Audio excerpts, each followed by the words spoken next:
সঁচা না মিছা যদি মিছা হয় মোক জবাব দি কৰিব এটা কথা মই মিছা কথা নাই আৰু এই কংগ্ৰেছ দল ৰকিবুল হোসেন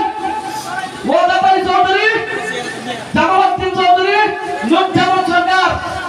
ছয়জন কমিটি 6 জনেৰ সিগনেচাৰত অসমৰ ভিতৰত 7 টাকাই ডিটেনশনকে কংগ্ৰেছ দল বনাইছে ভাৰতবৰ্ষৰ কোনো ৰাজ্য ভাৰতবৰ্ষৰ কোনো ষ্টেটত ডিপুটাৰ নাই কোনো ডিটেনশন কেম্প নাই কিন্তু কংগ্ৰেছ দল অৱদান আর কংগ্রেস দল দিয়া ডিটেনশন ক্যাম্প তাত কিন্তু কোনো হিন্দু মানুষ নাই তাত মিয়া মুসলমান মানুষ এই ডিটেনশন ক্যাম্পত ভৰাই দিছে আমি কি অপরাধ করেছিল কি ভুল করেছিল কি দোষ করেছিল আমার পূর্বপুরুষরা কি অন্যায় করেছিল এলাকায় ডিপুটা বনাই ডিটেনশন ক্যাম্প বনাই আমার জেলার ভিতর বন্দী করে তোমার গেল না কোনদিনা জামিন পাওয়া জেলার ভিতর হরিদের এক মাগত এত মতলব 3 নম্বর মানুষটা ডিটেনশন ক্যাম্পত মৃত্যুবরণ করেছে তার পরিবারে কইছিল এই মৃত্যুতে রকিবুলের ঘর যদরঙ্গের ঘর পঞ্চায়েত আমি গ্রহণ না করু যদি বাংলাদেশে আসলে বাংলাদেশ পঠাই দিও আমি একসেপ্ট না করু কেউ কইছিল আর আমার অঞ্চলে তাই কংগ্রেসের অপদার্থ যেটা ডাঙর ডাঙর লেকচার মারা জামাত ভোট দিও আমি হাইকালের টান করতা হাইকালের বললে কেন যদি হাইকালের টান করতা হয় হাতান বিগত 70 বছরে আমার চট্টগ্রামে আপনারা ভোট দিছিল আপনারা কি ইমান দিন গাদি দখল করি হুকুম করি খাই কিনে আপনারা গাদির উপর উচ্চাতন কি আপনারা সমস্যা সমাধান না করিলা প্রশ্ন কংগ্রেস দ্বারা কইব সদীয় জনসাধারণ ইয়ার পিছত আহিল ৰাইজৰ দল ময়ূৰী খাতুন ৰাইজৰ দলৰ সভাপতি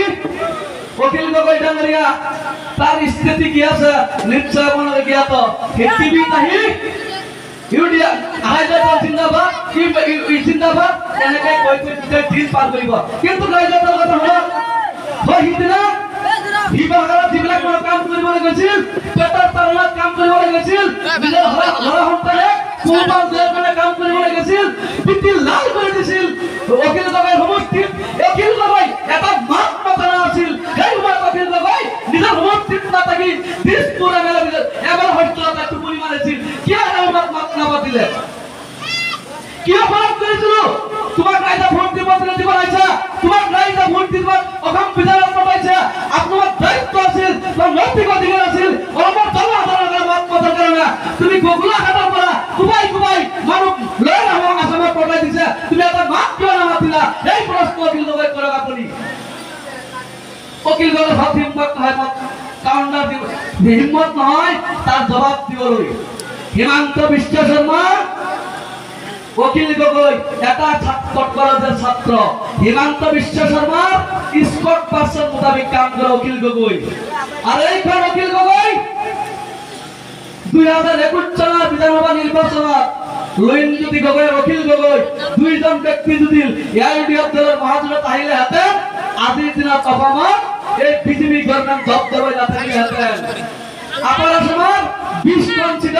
3000 ছাত্র বিশ্ব শর্মার নেতৃত্বত এই পৃথিবী গভর্নমেন্ট দবদবে আছে তার সমস্ত দায়িত্ব কিন্তু অখিল গগৈ আর লইনজ্যোতি গগৈর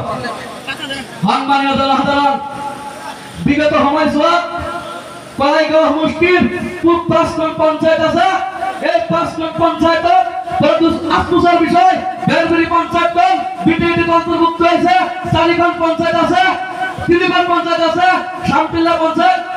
কাউডাঙ্গা রাজাহলি পঞ্চায়েত আর পানবাড়ি পঞ্চায়েত এই 3খন পঞ্চায়েতত বিগত দিনত ইউডিএফ দলৰ প্ৰতিনিধি আছিল আপোনালোকে ভোট দি প্ৰতিনিধি বনাইছিল কিন্তু এই সমষ্টিৰ কোনো বিধায়ক নাছিল ইউডিএফ দলৰ কোনো বিধায়ক নাছিল বিৰোধী দলৰ প্ৰতিনিধি আছিল যদি দলগা সমষ্টিৰ বিধায়ক 15 বছৰ বিধায়ক আছিল কিন্তু ইউডিএফ দলৰ বিধায়কসকলে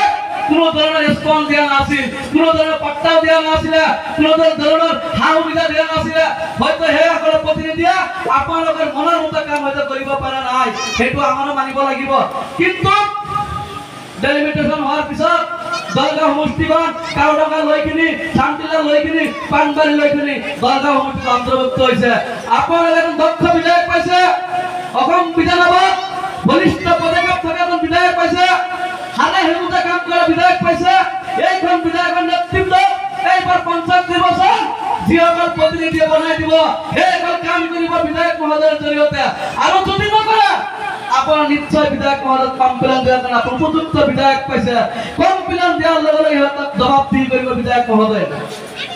সন্মানীয়